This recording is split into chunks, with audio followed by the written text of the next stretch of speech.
नमस्कार दोस्तों, मैं केसी साहू सर आप सबका स्वागत करता हूं आपका ही अपना चैनल केसी सर के क्लासेस में। आइए दोस्तों, आज हम किरचॉफ के द्वितीय नियम के बारे में चर्चा करेंगे। इनसे पहले मैंने किरचॉफ के प्रथम नियम को बताया था, जिसको हम आवेश संरक्षण का नियम भी कहते हैं, और इसको मैंने नदी के उदाहरण के माध्यम से बताया था। याद रखिए दोस्तों, आगे जो भी हम व्यंजक पढ़ेंगे उसमें ये दोनों नियम लागू होगा, दोनों नियमों का उपयोग होगा। इसलिए आपको प्रथम नियम और द्वितीय नियम दोनों नियमों को याद करना है, और ये बहुत ही सरल है। और आपने यदि पहला नियम नहीं देखा है, मैंने बहुत छोटा सा वीडियो बनाया था, तो उस वीडियो को आप आई बटन में जाके जरूर देखिएगा, ताकि आपको बहुत आसानी से आगे के लिए जो भी व्यंजक बनाए वो आसानी से क्या हो समझ आए। तो आइए दोस्तों, आज का वीडियो हम प्रारंभ करते हैं। आज हम नियम पढ़ने वाले हैं किरचॉफ के द्वितीय नियम, जिसे पास का नियम या लूप का नियम भी कहते हैं। क्यों इसको लूप का नियम कहते हैं? क्योंकि ये क्या होता है, एक बंद परिपथ के लिए लागू होता है। और इनसे पहले वाला क्या था, धारा आ रही थी और जा रही थी, मतलब आने वाली धाराओं का जो योग है जाने वाली धाराओं के योग के बराबर होता है, पहला नियम। लेकिन आज जो हम नियम पढ़ेंगे वो बंद परिपथ पर लागू होता है, मतलब किसी बंद लूप पर लागू होगा, इसलिए इसको लूप का नियम भी कहा जाता है। तो इसके लिए हमें क्या करना पड़ेगा, दो बंद परिपथ लेना है। मतलब एक बंद परिपथ हो कोई दिक्कत नहीं है, आपको बंद परिपथ लेना है। तो मान लीजिए यहां पर मैं कोई बंद परिपथ की कल्पना करता हूं। यहां पर ध्यान दीजिएगा, बहुत ही सरलता से मैं आपको समझाऊंगा, बहुत ध्यान से देखिएगा दोस्तों। तो हम ये मानते हैं कि यहां पर एक विद्युत वाहक बल है और यहां पर कोई प्रतिरोध लगा हुआ है, ठीक है, ये देखिए।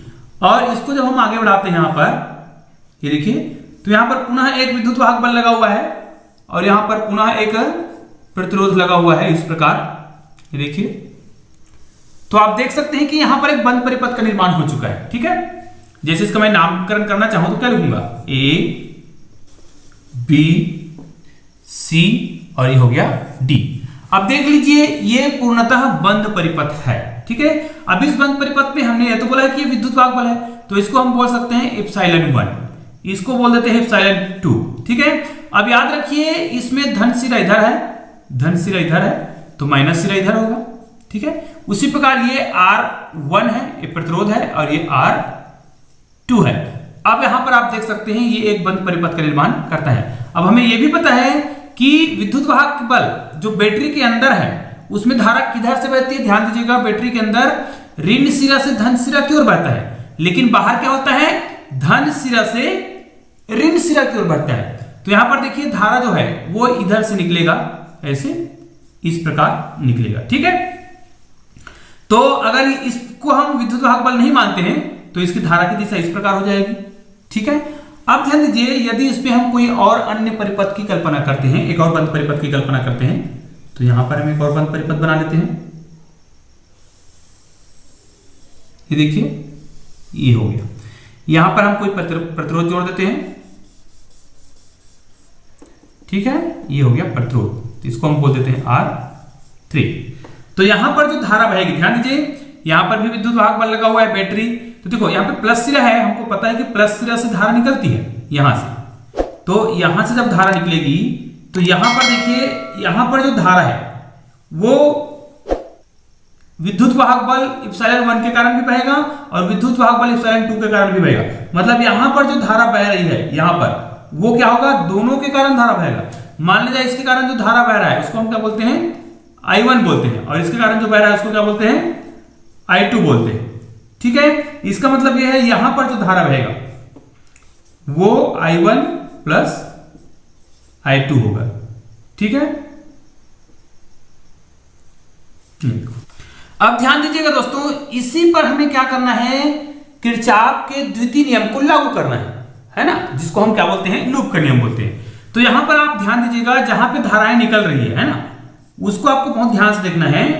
और यह एक बात हमेशा याद रखना, लूप का नियम क्या कहता है, बंद परिपथ में, किसी भी बंद परिपथ में जब हम क्लॉकवाइज या एंटी क्लॉकवाइज घूमते हैं तो हमें दो चीजें मिलेगी, उस परिपथ में धारा मिलेगा और एक विद्युत वाहक बल मिलेगा। हालांकि एक और चीज याद रखना है, धारा के संगत आपको प्रतिरोध भी मिलेगा, ठीक है। तो ये नियम क्या कहता है, किसी बंद परिपथ में जितने भी विद्युत वाहक बल होंगे उनका जो बीजगणितीय योग है उसी परिपथ में धारा और संगत प्रतिरोध के गुणनफल के योग के बराबर होता है। मतलब किसी एक बंद परिपथ में यदि क्या है, बहुत सारी प्रतिरोध और धारा है, तो प्रतिरोधों और धाराओं का क्या होगा, गुणनफल होगा। गुणनखंड निकालेंगे, उनका गुना करेंगे और उसी परिपथ में जितने क्या होंगे विद्युत वाहक बल होंगे उनका हम क्या करेंगे, योग निकालेंगे। तो इसका मतलब यह है, लूप का नियम क्या कहता है, किसी बंद परिपथ में समस्त विद्युत वाहक बलों का जो योग है, बीजगणितीय योग जो है, उसी परिपथ में धारा और प्रतिरोध के गुणनफल के बीजगणितीय योग के बराबर होता है। तो यहां पर देखिए संगत, ये देखो I1 इसको हम बोले हैं ना, चलो हम यहां पर लिख देते हैं, कोई दिक्कत नहीं है, यहां पर लिख देते हैं। अब देखो I1 है तो यहां पर देखिए R1, यहां पर देखिए I2 है और यहां पर R2 है, ये संगत है। तो किरचॉफ का नियम क्या कहता है, किरचॉफ के नियम से आपको बंद परिपथ लेना है, तो यहां पर क्या करेंगे, अब हमें दो बंद परिपथ लेना है, तो बंद परिपथ में, अब बंद परिपथ कौन सा, तो यहां पर देखिए बंद परिपथ कौन सा होगा, ए बी, ये देखो ए बी सी डी और यहां पर ए तक आना होगा, तभी तो बंद परिपथ होगा ना, A B C D A. और इसका भी नाम कर देते हैं, इसको हम बोल देते हैं ई और इसको बोल देते हैं एफ, ठीक है। तो बंद परिपथ A B C D A में आपको क्या करना है, वो नियम को लगाना है। कौन सा नियम, कि इस बंद परिपथ में कितने विद्युत वाहक बल हैं। अब ध्यान दीजिए, इसको हम इस प्रकार चलते हैं, इस प्रकार, ठीक है।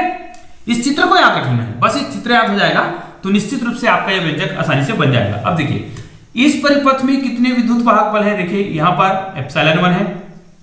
एक बात का विशेष ध्यान रखिएगा, जब आप क्लॉकवाइज एंटी क्लॉकवाइज घूमते हैं तो जहां पर दिशाएं विपरीत हो जाए, धारा की दिशा विपरीत हो जाए, उसको आपको माइनस लिखना है, ठीक है। चाहे विद्युत वाहक बल हो चाहे वो धारा वाला हो, ठीक है। आपको इस बात का विशेष ध्यान रखना है, यदि ये धारा की दिशा को ध्यान से देखना है, हमने जो चित्र बनाया है धन सिरा से निकल रहा है, ठीक है, और इधर गोल घूम के माइनस पर खत्म हो जाएगा। यहां पर आप देख सकते हैं दोस्तों, यहां पर जो तीर का जो निशान है उसी के आधार पर आपको इसको क्या करना है, लिखना है। अब देखिए हमने ए बी सी डी लिया हुआ है ना, ये वाला बंद परिपथ लिया हुआ है। तो इस बंद परिपथ में ध्यान दीजिएगा, आपको कितने विद्युत वाहक बल मिल रहे हैं, तो विद्युत वाहक बल दो हैं। कौन सा, एप्सिलॉन 1 ये और दूसरा है एप्सिलॉन 2।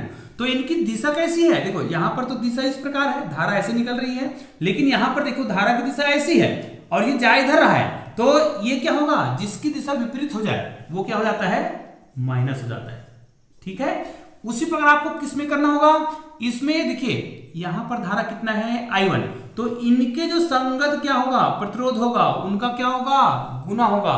और इस बंद परिपथ में, इस बंद लूप में जितने भी क्या होंगे, धारा होंगे और उनके जो संगत क्या होंगे, प्रतिरोध होंगे, उनका क्या होगा, गुणनफल होगा और उनके बीजगणितीय योग के बराबर होता है। हाँ, लेकिन एक बात विशेष ध्यान रखिएगा, इसमें भी आपको ये ध्यान देना है कि जहां पर धारा की दिशा विपरीत हो जाए वहां पे आपको माइनस करना है ना।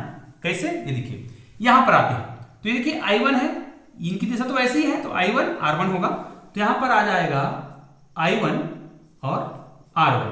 फिर यहां पर देखिए, अब यहां पर जैसे हम आते हैं, ये दिशा को आपको याद रखना भाई, ये देखिए ऐसे आपको दिशा दिया गया है, इस प्रकार आपको दिया गया है, तो आपको करना क्या है, इसी दिशा में चलना है। तो हम ऐसे चले तो धारा की दिशा बिल्कुल सही है, यहां पे आए तो धारा की दिशा इधर है, लेकिन हम चल ऐसे रहे हैं, मतलब ऐसे जा रहे हैं, तो यहां पर धारा की दिशा क्या हो जा रही है, विपरीत हो जा रही है, उल्टा हो जा रही है, तो आपको क्या लगा देना है, माइनस लगा देना है।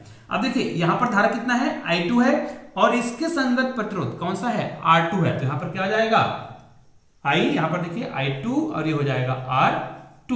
तो ये जो है उस बंद परिपथ के लिए है जो हमने पहला वाला बंद परिपथ लिया है, ABCDA, ठीक है।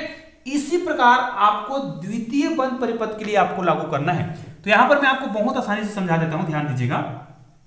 यहां पर भी आपको क्या करना है, इस प्रकार आपको क्या करना है, एंटी क्लॉकवाइज दिशा में चलना है। ये देखिए, अब जिस दिशा में हम चलेंगे, अगर उसी दिशा में धारा बह रही है तो वो धनात्मक होगा, और धारा की दिशा यदि क्या हो जाए, विपरीत हो जाए, तो वो क्या हो जाएगा, माइनस हो जाएगा। अब ध्यान दीजिए, यहां पर इस बंद परिपथ में, कौन सा बंद परिपथ, दूसरा बंद परिपथ लिखते हैं, उसका नाम यहां पर हम लिख देंगे बंद परिपथ, इसका नाम लिख देंगे BEFC और ये हो जाएगा P। याद रखिए, बंद परिपथ बनाना है तो जिस बिंदु से हम प्रारंभ करते हैं उसी बिंदु पर आकर हमें छोड़ना होगा। तभी तो बंद परिपथ बनेगा ना। अरे भाई यहां पर कोई बिंदु से हम चलना प्रारंभ करते हैं तो बंद परिपथ कब बनेगा, यहां पे आग छोड़ देंगे थोड़े बनेगा। जिस बिंदु से चालू किए हैं, प्रारंभ किए, वहीं पे आगे छोड़ेंगे, तब तो ये बंद परिपथ बना। तो आपको बंद परिपथ कैसे लेना है, B E F C B. तो ये हो गया B E F C B. अब ये बंद परिपथ में आपको लगाना है किरचॉफ का द्वितीय नियम, है ना, लूप का नियम। तो यहां पर देखिए इस बंद परिपथ में कितने विद्युत वाहक बल है, याद रखिए केवल इस बंद परिपथ की बात कर रहे हैं हम। तो यहां पर केवल एक ही विद्युत वाहक बल है और वो है एप्सिलॉन 2 इज इक्वल टू होगा, मतलब उस बंद परिपथ में समस्त विद्युत वाहक बलों का बीजगणितीय योग किसके बराबर होता है, उसी बंद परिपथ में धारा और संगत प्रतिरोधों के गुणनफल के बीजगणितीय योग के बराबर होता है। तो कितने धारा और कितने प्रतिरोध है, संगत प्रतिरोध, उनको हमको देखना पड़ेगा। तो यहां पर देखिए इस लाइन में देखिए यहां पर धारा का मान कितना है, I2 है, और इसके संगत प्रतिरोध क्या है, R2 है, और धारा की दिशा तो बिल्कुल सही है, ये देखिए धारा की दिशा बिल्कुल सही है। तो यहां पर क्या हो जाएगा I2 और ये हो जाएगा R2। अब यहां पर आ जाओ, ये देखिए तीर का निशान ऐसे है तो हम ऐसे जा रहे हैं। तो यहां पर देखिए इस जगह, मतलब इस जगह धारा एप्सिलॉन 1 के कारण भी बह रहा है, मतलब प्रथम विद्युत वाहक बल के कारण भी यहां पे धारा बहेगा, और द्वितीय विद्युत वाहक बल के कारण भी यहां पर क्या करेगा, धारा बहेगा। निश्चित रूप से यह क्या होगा, I1 और I2 हो जाएगा, मतलब इस जगह यहां पर दोनों विद्युत वाहक बल के कारण धारा बह रहा है, ठीक है, मतलब एप्सिलॉन 1 और एप्सिलॉन 2 के कारण। तो इनका संगत प्रतिरोध क्या है, R3 है, तो इनका इनके साथ गुना होगा, लेकिन ऋणात्मक होगा कि धनात्मक, यहां पे धनात्मक होगा, क्योंकि दिशा क्या है, बिल्कुल सही जा रहा है। देखिए यहां पर क्या हो गया था, देखो हमको काउंट ऐसे करना था और यहां पर दिशा क्या हो गया था, विपरीत हो गया था। किसके लिए, जब हम यहां पर लगाए थे तब, लेकिन यहां पर जब लगा रहे हैं तो देखिए धारा बिल्कुल क्या है, एकदम सही है। जिस दिशा में हम जा रहे हैं उसी दिशा में तो आ रहा है धारा। तो यहां पर क्या हो जाएगा, प्लस हो जाएगा, और यहां पर हो जाएगा I1 प्लस I2 और बाहर में हो जाएगा R3। तो इस प्रकार आप देख सकते हैं कि आपने दोनों बंद परिपथों के लिए लूप के नियम को अप्लाई कर लिया है। अब इसका हम क्या लिख सकते हैं, इसका हम, अब ध्यान दीजिए दोस्तों, इस नियमों के आधार पर, इन नियमों के आधार पर हम इसको किस रूप में लिख सकते हैं, अर्थात हम ये कह सकते हैं कि किसी बंद परिपथ में समस्त विद्युत वाहक बलों का योग, तो इसको हम किस रूप में प्रदर्शित कर सकते हैं, हम इस प्रकार तो प्रदर्शित कर सकते हैं क्या, ये देखो समस्त विद्युत वाहक बलों का योग बराबर होगा उस बंद परिपथ में जितने धारा होंगे और जितने प्रतिरोध होंगे, संगत प्रतिरोध, उनके गुणनफल।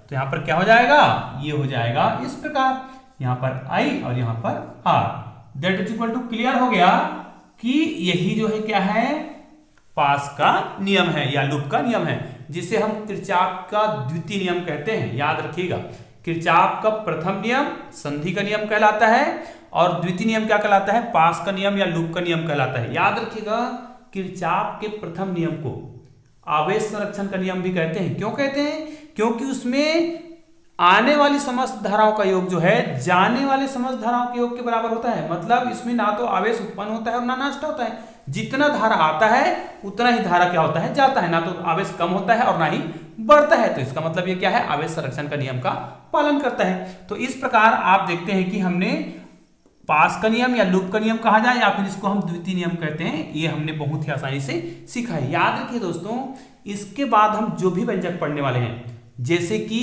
व्हीटस्टोन सेतु का नियम, और याद रखें व्हीटस्टोन सेतु के नियम को समझने के लिए आपको किरचॉफ के दोनों नियम लगाने होते हैं। इसीलिए मैंने किरचॉफ के प्रथम नियम का अलग से वीडियो बनाया है। अगर वो वीडियो आपने नहीं देखा है तो आप निश्चित रूप से आई बटन में जाकर उस वीडियो को जरूर देखिएगा, क्योंकि किरचॉफ के प्रथम नियम और द्वितीय नियम के बिना आप व्हीटस्टोन सेतु की कल्पना नहीं कर सकते, क्योंकि व्हीटस्टोन सेतु जो है किरचॉफ के नियम पर ही आधारित है। यदि आपको किरचॉफ का नियम समझ आ गया है तो निश्चित रूप से आपको व्हीटस्टोन सेतु बहुत ही सरल लगेगा। जी हाँ दोस्तों, बहुत ज्यादा सरल लगेगा। तो अगले वीडियो में हम व्हीटस्टोन सेतु को बहुत ही सरल तरीके से समझेंगे। तो दोस्तों, उम्मीद है आज का वीडियो आपको समझ आया होगा और बहुत आसानी से समझ आया होगा। और दोस्तों, यदि आज का वीडियो आपको समझ आया है तो प्लीज कमेंट जरूर कर दीजिएगा और इस वीडियो को अपने दोस्तों तक जरूर शेयर कीजिएगा, ताकि सभी दोस्त जो है आपके, सभी मित्र जो है वो क्या कर सके, इस वीडियो का लाभ उठा सके। तो दोस्तों, मिलते हैं एक और बेहतरीन वीडियो के साथ। तब तक के लिए जय हिंद, जय भारत।